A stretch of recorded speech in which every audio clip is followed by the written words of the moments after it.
বীরভূমে উদ্ধার দ্বিতীয় বিশ্বযুদ্ধের সময়ের বোমা। অজয় নদ লাগোয়া গ্রামে নিষ্ক্রিয় করা হয় বিশালাকার এই বোমা। বীরভূমে উদ্ধার দ্বিতীয় বিশ্বযুদ্ধের সময়ের বোমা। বিকট শব্দে কেঁপে ওঠে বোলপুরের সিঙ্গি অঞ্চল। বীরভূমে উদ্ধার দ্বিতীয় বিশ্বযুদ্ধের সময়ের বোমা। আর এই বোমা কোথা থেকে এলো এই বিষয়ে কিন্তু প্রশ্ন উঠছে। অজয় নদ লাগোয়া গ্রামে নিষ্ক্রিয় করা হয় এই বিশালাকার বোমা। বিকট শব্দে কেঁপে ওঠে বোলপুরের বিস্তীর্ণ এলাকা। নিষ্ক্রিয় করার ছবি আপনাদের সামনে তুলে ধরছি। অজয় নদ লাগোয়া গ্রামে নিষ্ক্রিয় করা হলো বিশালাকার বোমা। বীরভূমে উদ্ধার দ্বিতীয় বিশ্বযুদ্ধের বোমা। ফাঁকা একটি জায়গায় বোমাটিকে নিষ্ক্রিয় করা হয়। বিকট শব্দে চারদিক ধোঁয়ায় ভরে যায়।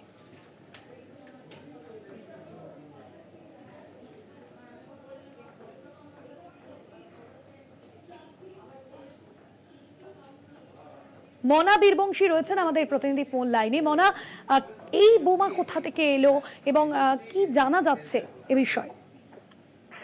দেখো ভাস্বতী, এই যে বিশাল আকার বোমা, এই বোমা কোথায় থেকে এলো, কোন সময়ের, সেটা এখনো পর্যন্ত কিন্তু পরিষ্কার করে কিন্তু নিশ্চিত নয়।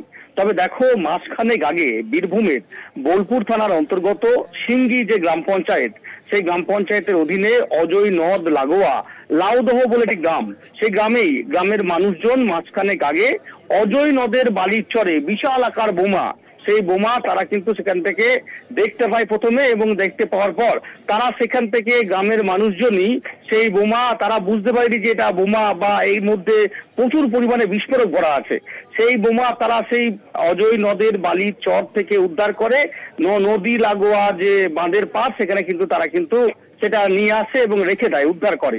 পরবর্তী পর্যায়ে বোলপুর থানার পুলিশকে খবর দেওয়া হয়।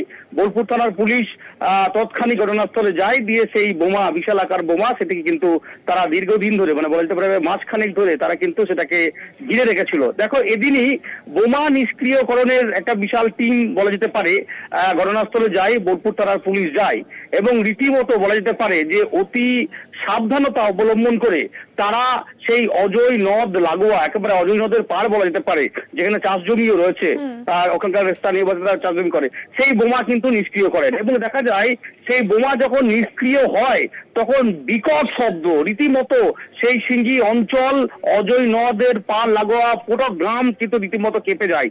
বিকট শব্দে রীতিমতো চাঞ্চল্য ছড়ায় এলাকায়, রীতিমতো ওখানকার এলাকার মানুষদের মধ্যে একটা উত্তেজনার পরিবেশ কিন্তু সৃষ্টি হয়। এবং দেখা যায় বোমা যখন বিস্ফোরণের পর সেই যে অঞ্চলটায়, যে জায়গাটি মূলত বোমা বিস্ফোরণের জন্য নির্বাচন করা হয়েছিল, সেই জায়গাটি বিশাল আকার গর্ত হয়ে যায়, পাশে চাষ জমি ক্ষতি হয়েছে, এবং রীতিমতো এলাকায় এটা আলোড়ন পরিবেশ তৈরি হয়। দেখো, অবশ্যই যেটা প্রাথমিকভাবে মনে করা হচ্ছে যে দ্বিতীয় বিশ্বযুদ্ধের সময় কি এই বোমা, বিশাল আকার বোমা কিন্তু হতে পারে, এটা প্রাথমিকভাবে ধারণা করা হচ্ছে, তবে এখনো পর্যন্ত নিশ্চিত নয়। তবে যে ছবি এই মুহূর্তে দাঁড়িয়ে তুমি বুঝতে পারছো যে বিস্ফোরণের ছবি আমরা দেখতে পাচ্ছি, সাধারণত আমরা এখানে বীরভূম জেলায় বিভিন্ন থানা এলাকায় যে বোমা উদ্ধার হয়, সেই বোমার এই বোমার মধ্যে আকাশ পাতাল ফারাক, রীতিমতো মানে বলা যেতে পারে যে একটা গ্রামকে উড়িয়ে দিতে পারে সেরকম ধরনের একটা বিশাল বড় বোমা, এবং রীতিমতো চাঞ্চল্যকর পরিবেশ কিন্তু তৈরি হয়েছে। সেখানে বোলপুর থানার পুলিশ, বিশাল পুলিশ বাহিনী সেখানে ঘিরে রেখেছিল, এবং বিস্ফোরণের যারা নিষ্ক্রিয়করণের যারা টিম যারা এসেছিলেন, তারা কিন্তু এটাকে চূড়ান্ত সাবধানতা অবলম্বন করে এই বোমা নিষ্ক্রিয় করা হয়েছে।